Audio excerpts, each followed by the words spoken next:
It's Christmas Eve at First United Methodist Church of Modesto. This is the night we have been waiting for. Tonight we'll be lighting the Christ candle on the Advent wreath, and it is my prayer that Jesus, the living, life-changing Christ, will be born within our hearts this night. I'm Pastor Norm Mallory. I'm the interim pastor here, while Pastor Ani is on maternity leave.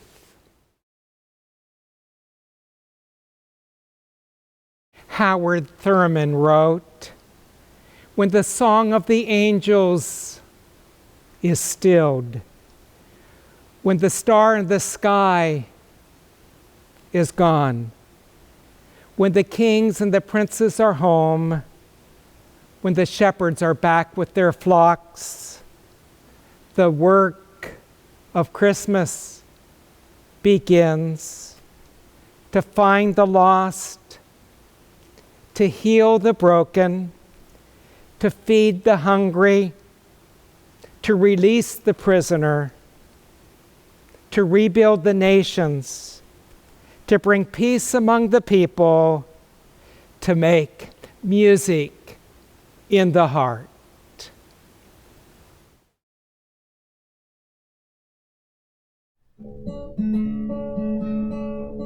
Hear these words from the book of Isaiah. There will be no more gloom for those who were in distress. The people walking in darkness have seen a great light. On those living in the land of deep darkness, a light has dawned. For unto us a child is born, to us a son is given, and authority shall be on his shoulders. And he will be called Wonderful Counselor, Mighty God, Everlasting Father, Prince of Peace. Of the greatness of his power and his peace there will be no end. He will reign on David's throne and over his kingdom, establishing it and upholding it with justice and righteousness from that time on and forever. Isaiah 9, verses 1, 2, 6, and 7. This week, we light the candle of Christ. Beloved, let us rejoice. O come, all ye faithful, joyful and triumphant. O come ye to Bethlehem.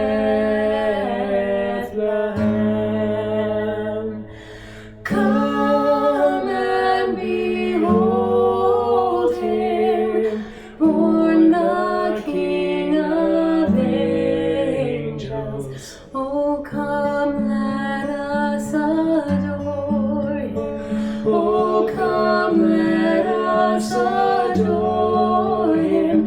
Oh, come, let us adore him.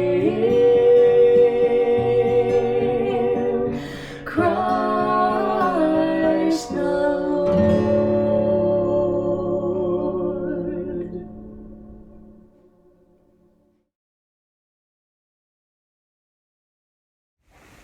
We will be reading from Luke 2, 15 through 20 from the NIV version.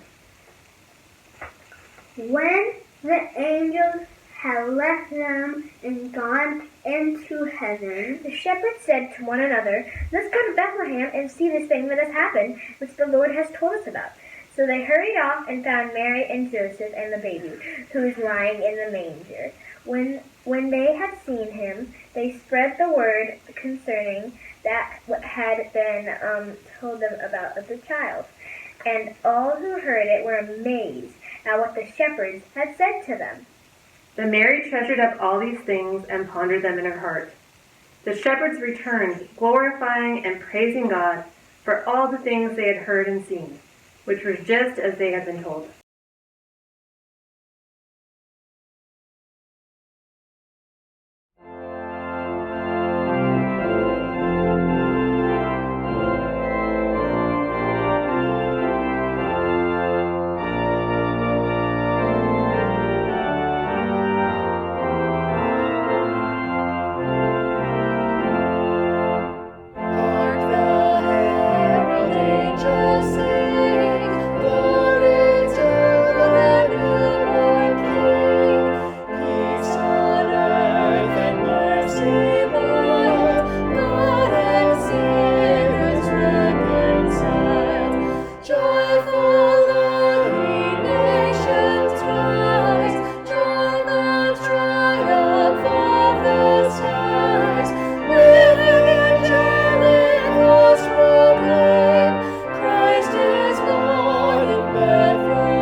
It's Christmas Eve. Imagine that you are sitting here with me in front of the fireplace. The mantel has stockings, the candles are lit. We're drinking hot mulled cider, and it warms us. The Christ candle is waiting. You know, Christmas Eve services have always been special for me.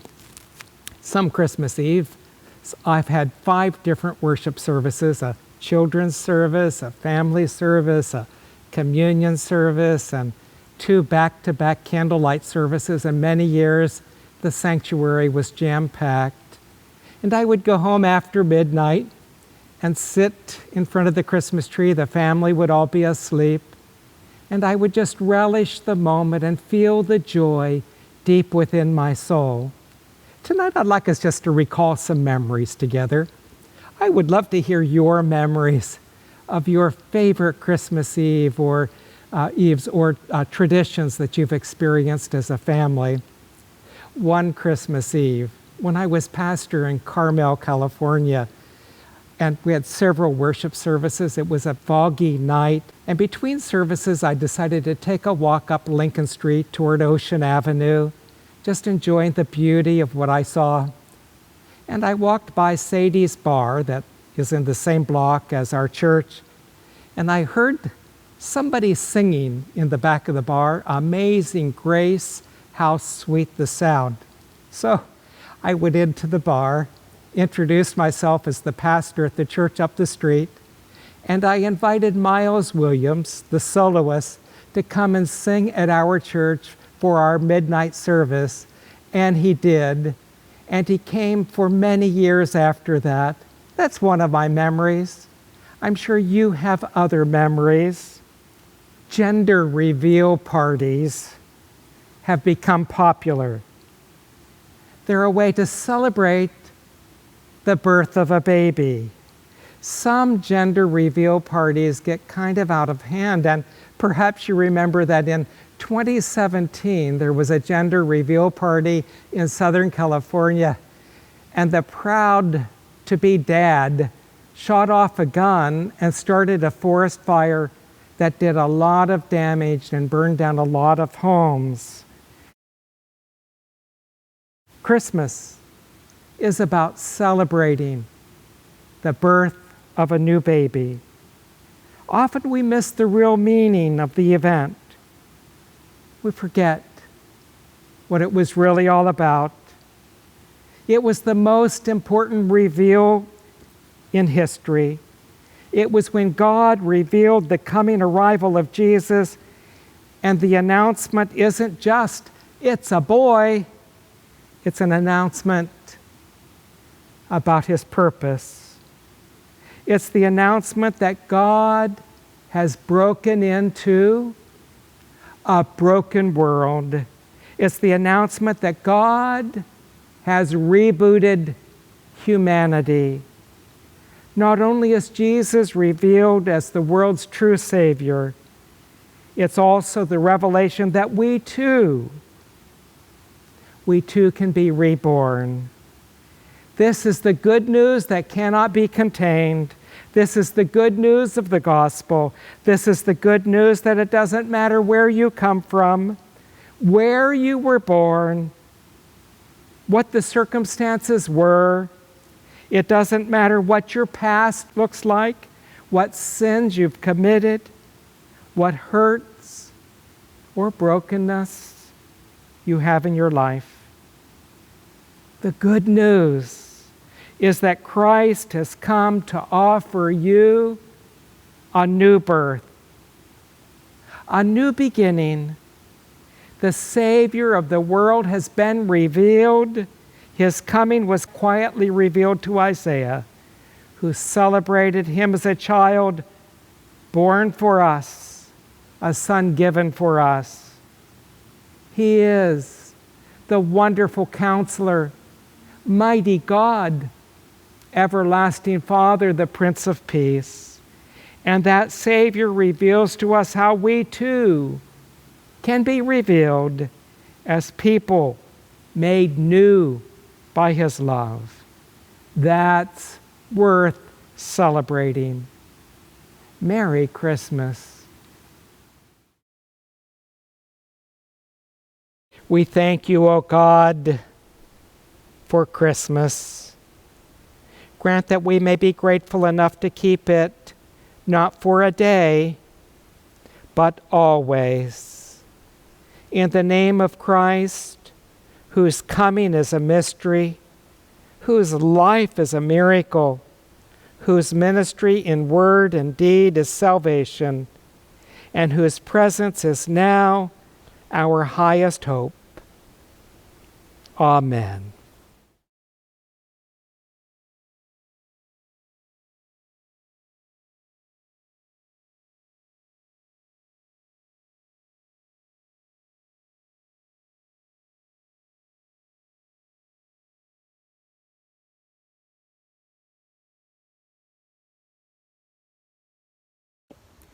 Hello, church family. We wanted to welcome you to the virtual Children's Christmas pageant. Joni Sosowski organized kids who wanted to participate this year. So you'll notice it's a little bit different than past years, but we were excited to be able to celebrate the joy of the Christmas season. So please enjoy this rendition of the Christmas story told through virtual means.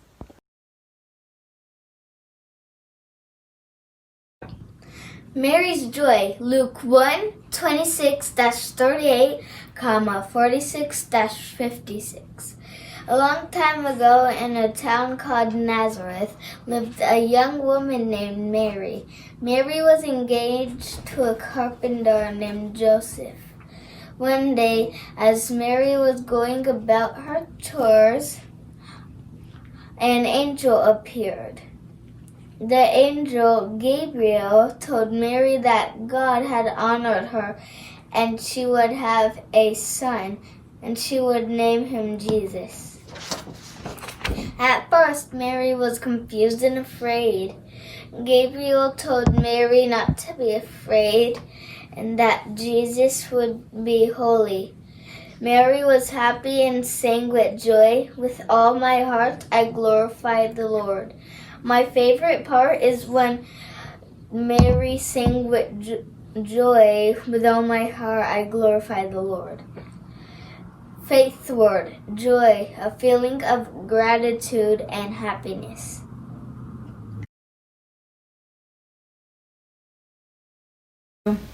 Joseph was a carpenter in the town of Nazareth. He was engaged to Mary, who also lived in the town of Nazareth. One night, the angel Gabriel came to Joseph in a dream. Joseph had been concerned about his engagement to Mary. The angel told Joseph not to worry because the baby Mary carried was from God, and the child was holy. The angel told Joseph to name the child Jesus. Gabriel also explained to Joseph that the child would be called Emmanuel, which means God with us. When Joseph awoke, he did as the angel said and took Mary as his wife. Who would you want to be in the story, Joseph or Gabriel? I want to be Angel Gabriel because then I would get to fly.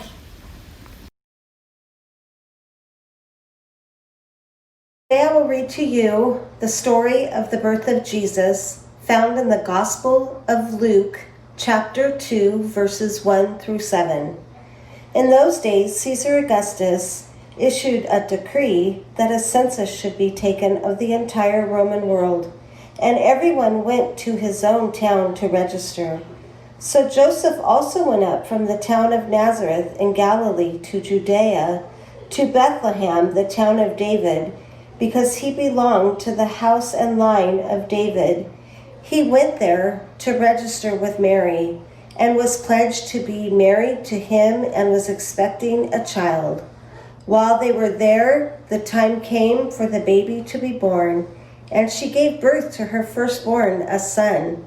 She wrapped him in cloths and placed him in a manger because there was no room for them in the inn.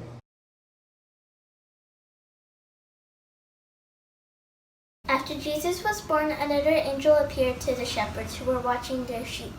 The shepherds were very afraid, but the angel reassured them. Do not be afraid, I bring you good news. Your Savior is born today. Okay. Then the sky lit up with angels, too many to count, praising God. The shepherds hurried to find the baby lying in a manger. They found Mary, Joseph, and baby Jesus in Bethlehem. The shepherds shared with others what the angel had told them about the child, and they praised God for all they had seen and heard.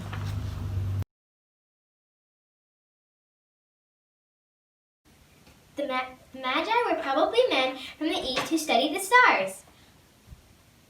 When they saw a new star appear, they believed it meant that a new king had been born. They followed the star to find the new king and honor him with gifts.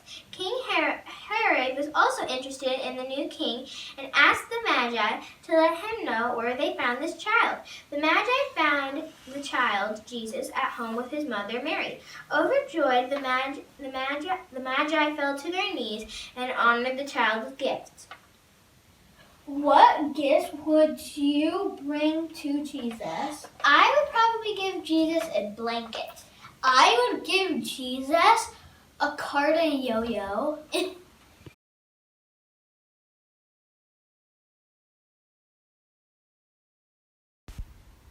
Thank you for going on this virtual Christmas pageant with us this year. Please remember, Christmas isn't about toys. It's not about material objects. It's about the joy of Christ. So with that, Merry Christmas to all, and to all a good night.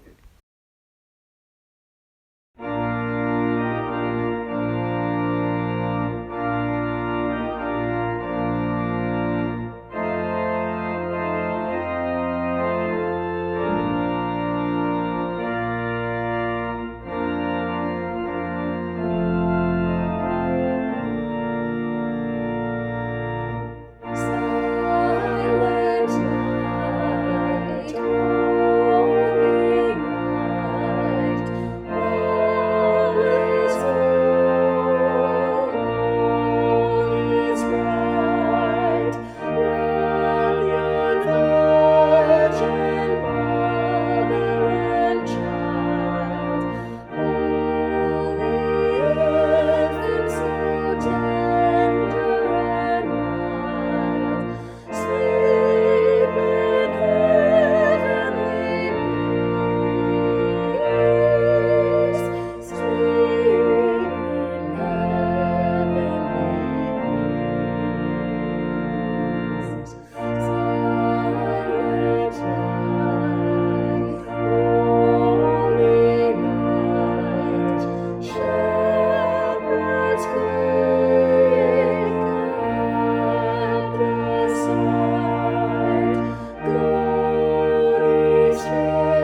May the stars be extra bright.